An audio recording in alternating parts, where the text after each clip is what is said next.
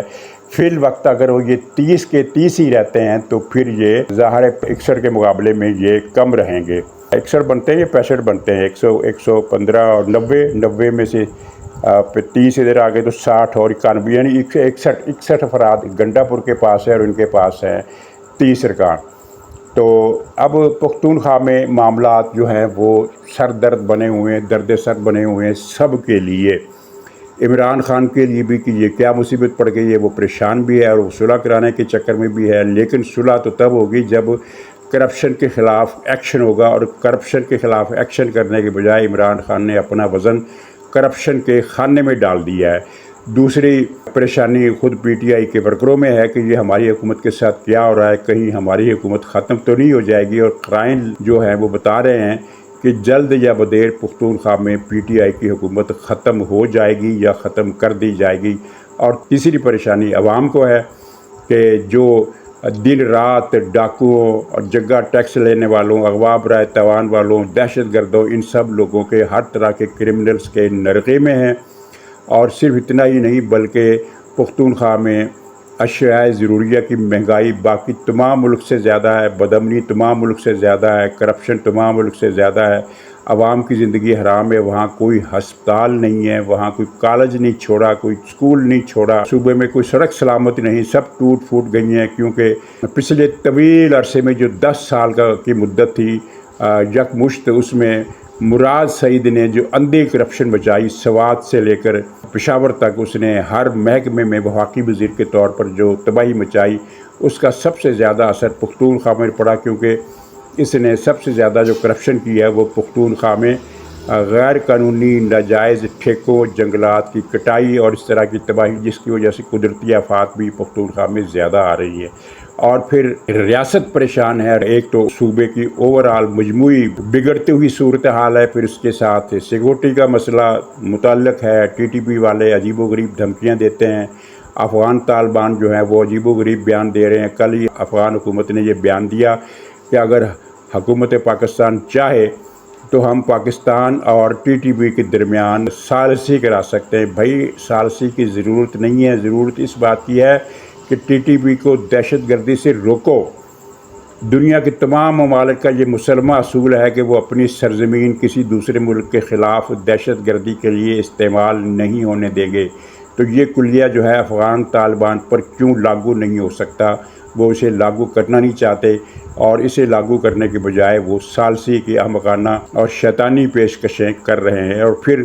آپ کے علم میں ہے کہ 9 مئی کو پشاور میں کیا ہوا تھا۔ 9 مئی کو جب ریڈیو پاکستان پشاور کی عمارت جلائی گئی، جو سب سے بڑا نقصان تھا اس 9 مئی کے دن کا، پاکستان کا ایک تاریخی عمارت جلائی گئی، تو جو لوگ پکڑے گئے ان میں سب سے زیادہ جو نوجوان تھے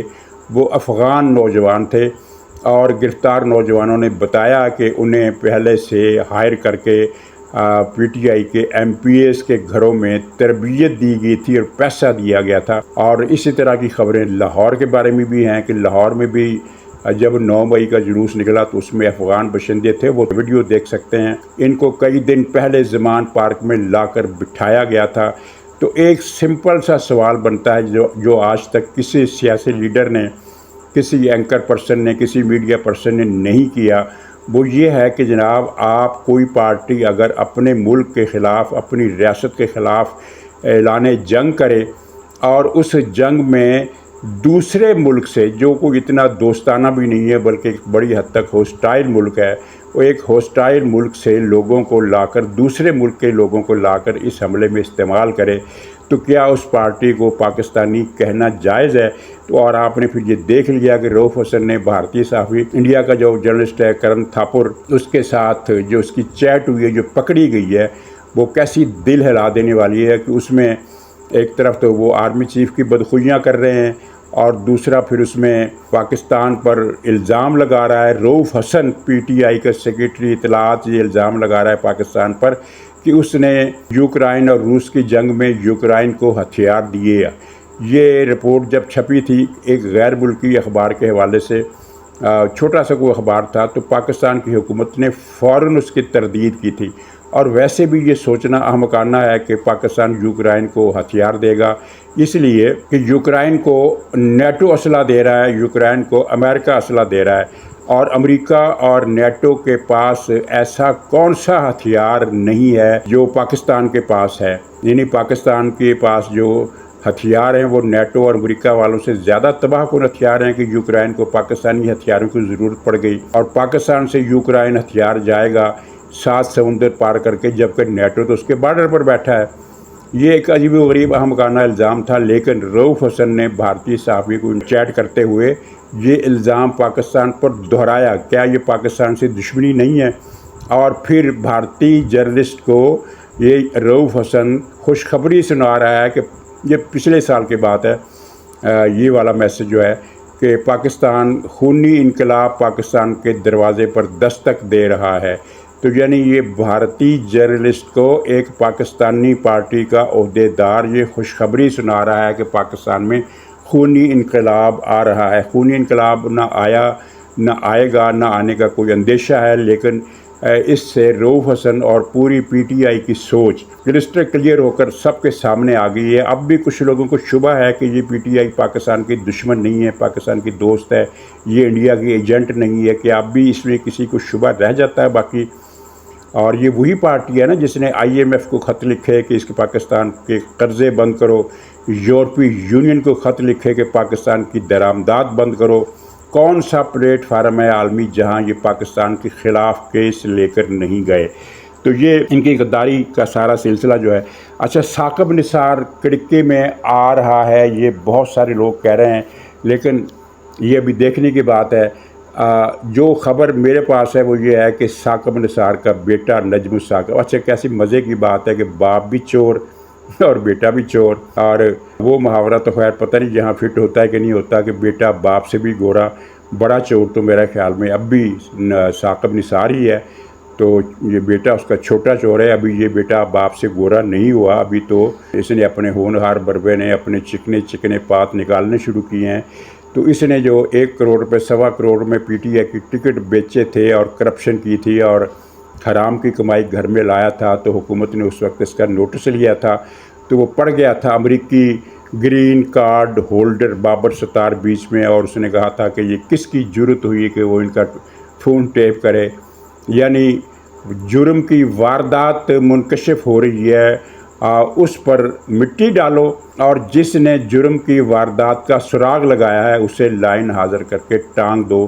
یہ ہے پی ٹی آئی کے ججوں کا حال، اور پی ٹی آئی کے جج کی جو ٹرم ہے یہ میری نہیں ہے، نہ آپ کی ہے، یہ عمران خان کی ہے۔ اس نے ایک پریس ریلیز جاری کیا تھا، آپ کو یاد ہوگا کہ حکومت پی ٹی آئی کے ججوں کو تنگ کر رہی ہے۔ تو پی ٹی آئی کے ججوں میں یہ سر فہرست تھا بابر ستار، اب بھی سر فہرست تھے، 6 اسلام آباد ہائی کورٹ کے ہیں، 4 سپریم کورٹ کے ہیں۔ تو اب نجم الثاقب کی اسی کیس کے حوالے سے اور کچھ دوسری کرپشن بھی اس کے بارے میں ملی ہے، تو وہ ماشاءاللہ اب کافی سارا مواد اکٹھا ہو گیا، تو اب جو جھاڑو پھرے گا، بتایا جاتا ہے کہ ججوں پر بھی جھاڑو پھرنے والا ہے، تو ججوں پر ہی نہیں، ججوں کے آل اولاد پر بھی جھاڑو پھرے گا جو ملوث ہے کسی نہ کسی کارنامے میں۔ اچھا ناظرین، ٹائم زیادہ ہو جائے گا، مختصر میں بات کروں گا۔ عمران خان پر حملہ، قاتلانہ حملہ وزیر آباد میں، یہ اس نے کرایا فیض نے، جنرل فیض نے، اور وہ ارشد شریف کو بھی قتل اسی کے حکم پر کیا گیا۔ یہ دونوں جرم اس نے کیے، اس بارے میں شواہد مل گئے ہیں۔ اور وزیر آباد حملے والا ڈرامہ میں آپ سے عرض کر چکا ہوں کہ وہ ڈرامہ تھا، مقصد عمران خان کی جان لینا نہیں تھا، یہ فیض کا آدمی تھا، اسی لیے آپ نے دیکھا ہوگا کہ اس قاتل کو، جو مبینہ قاتل جس نے گولی چلائی، گرفتار کیا کہ اس کے بعد اس کا کوئی عطا پتہ نہیں چل رہا، اسی لیے پتہ نہیں چل رہا کہ اس وقت تک، اب تک ریاست اس گم و گو میں تھی کہ اب اس مسئلے کو کیسے کھولا جائے، پبلک کے سامنے کیسے لایا جائے کہ یہ تو جناب ہمارے ہی آدمی کا کام ہے۔ تو یہ راز تھا کہ وہ جو ملزم تھا اس کا کوئی عطا پتہ نہیں چل رہا، اس کا کوئی بیان بھی سامنے نہیں آ رہا، مقدمہ بھی آگے نہیں بڑھ رہا، لیکن اب شاید یہ مقدمہ آگے بڑھے۔ اور ڈرامہ یہ تھا کہ عمران خان پر گولی نہیں چلائی جائے گی بلکہ گولی ہوا میں چلائی جائے گی، اور ایک سستی شہرت مل جائے گی کہ عمران خان پر گولی چلائی گئی ہے۔ لیکن ہوا یہ تھا، اور جیسا کہ آپ ویڈیو میں دیکھ سکتے ہیں کہ ہوا یہ تھا کہ جیسے ہی اس نے گولی چلانے کے لیے اپنا پسٹل اوپر کیا تو پیچھے سے پی ٹی آئی کے ایک کارکن، ظاہر ہے اسے تو اس سازش کا پتہ نہیں تھا کہ یہ کون سا کھیل ہونے والا ہے، کیا ڈرامہ کرنے والے ہیں، تو اس نے اس کے پستول پر ہاتھ ڈال دیا، اور پستول جو تھا اس کی گولی پھر ظاہر ہے پستول کی نالی کا رخ نیچے کی طرف ہو گیا اور وہ ٹرک میں جا کر لگی، اور ایک ہی گولی چلی تھی، صرف ایک گولی چلی تھی،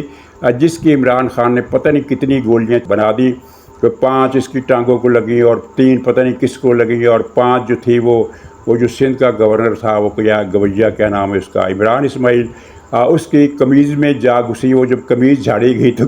گولیاں اس میں سے نکلی۔ اس طرح کے نشیوں والا بیان دیا اس نے، صرف ایک گولی چلی تھی، وہ ٹرک پر لگی اور کسی آدمی کو نہیں لگی، لیکن اس گولی کے لگنے سے ٹرک کا جو ماتھا ہوتا ہے اس میں سے جو کچھ چیزیں اڑی، کچھ لکڑی کے ٹکڑے، کچھ لوہے کے ٹکڑے، وہ کوئی کیل کانٹا،